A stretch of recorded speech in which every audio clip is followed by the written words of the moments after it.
நமஸ்காரம். 1000 நாமங்கள் 1000 கதைகள் 249வது திருநாமம் அப்ரமேயாத்மனே நமக. சாந்தோக்கிய உபனிஷத் 4ஆம் அத்தியாயம் 10ஆம் கண்டத்தில் ஒரு கதை வருகிறது. ஜாபாலர் என்ற குருவிடம் பல சீடர்கள் வேதம் பயின்று வந்தார்கள். அவர்களுள் உபகோஷலன் என்பவன் இறைவனை பற்றி அறிவதில் மிகவும் ஆர்வத்துடன் இருந்தான். மற்ற சீடர்களுக்கு அனைத்து பாடங்களையும் பயிற்றுவித்த ஜாபாலர் இறைவனை அறிய விழைந்த உபகோஷலனுக்கு மட்டும் எந்த பாடமும் சொல்லித் தரவில்லை. தான் தினமும் வணங்கும் 3 அக்னிஹோத்திர அக்னிகளை பராமரிக்கும் பொறுப்பை மட்டும் உபகோஷலனிடம் ஒப்படைத்திருந்தார் ஜாபாலர். சில வருடங்களில் மற்ற சீடர்கள் அனைவரும் வேத படிப்பை முடித்து கொண்டு விட்டு வீடு திரும்பிவிட்டார்கள். ஆனால் உபகோஷலன் மட்டும் இன்னும் 3 அக்னிகளையே பராமரித்து வந்தானே ஒழிய குரு அவனுக்கு எந்த பாடமும் எடுக்கவில்லை. இந்நிலையில் ஜாபாலர் வெளியூர் செல்ல நேரிட்டது. 3 அக்னிகளையும் உபகோஷலனின் பொறுப்பில் விட்டுவிட்டு ஜாபாலர் வெளியூர் சென்றார். தனது குரு தனக்கு இறைவனை பற்றி எதுவும் உபதேசம் செய்யாததை எண்ணி வருந்திய உபகோஷலன் உண்ணாவிரதம் இருக்கத் தொடங்கினான். அவனை கண்டு மனம் இறங்கிய அந்த 3 அக்னிகளும் அவனிடம் பேசின. உபகோஷலா, அனைத்து விதமான காற்றுக்கும் ஆதாரமாக உயிர் மூச்சாக இருப்பவர் இறைவன்.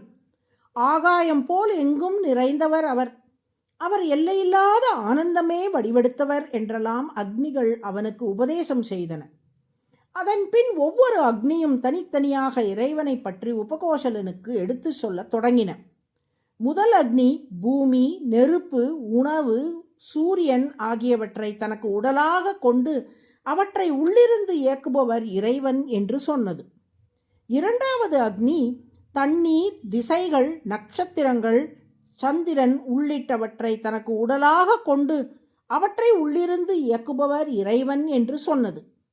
3வது அக்னி மூச்சுக்காற்று, ஆகாயம், மேலுலகம், மின்னல் ஆகியவற்றை தனக்கு உடலாக கொண்டு அவற்றை உள்ளிருந்து இயக்குபவர் இறைவன் என்று சொன்னது.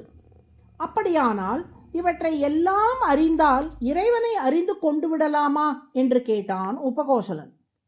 இல்லை, இறைவன் நமது புலன்களுக்கும் புத்திக்கும் அப்பாற்பட்டவர். அவரை முழுமையாக சொல்லவும் முடியாது, முழுமையாக அறியவும் முடியாது. தெரிந்த பொருளை காட்டி தெரியாத பொருளை தெரிவிக்க முற்படுவது போல் சூரியன், தண்ணீர், காற்று போன்ற பொருட்களை சொல்லி புலன்களுக்கு அப்பாற்பட்ட இறைவனை உனக்கு உணர்த்த முயற்சித்தோம். உனது குரு இனி மேற்கொண்டு இறைவனை பற்றி உனக்கு கூறுவார் என்று அக்னிகள் கூறின. வெளியூரிலிருந்து திரும்ப வந்த ஜாபாலர் உபகோஷலனின் முகத்தில் ஒரு தேஜஸ் தெரிவதை கண்டார். உனக்கு யாராவது இறைவனை பற்றி உபதேசித்தார்களா என்று அவனிடம் கேட்டார். நடந்தவற்றை சொன்னான் உபகோஷலன்.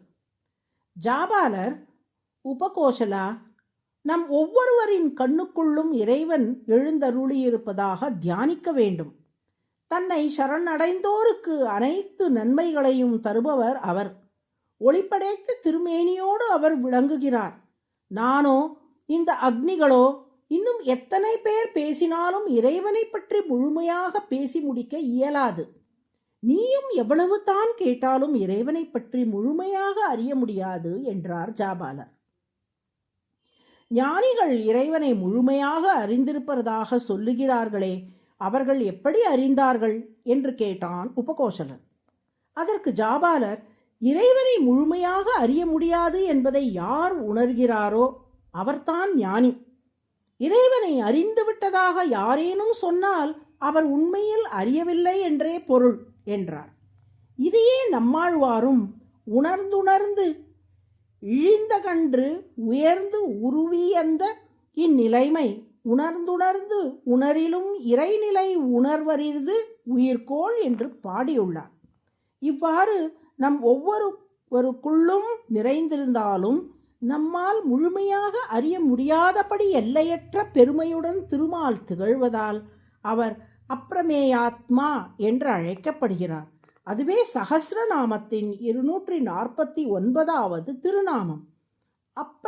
அப்ரமேயாத்மனே நமக என்று தினமும் சொல்லி வரும் அன்பர்களுக்கு புரியாதவை யாவும் புரியும்படி திருமால் அருள் புரிவார். நாராயண நாராயண.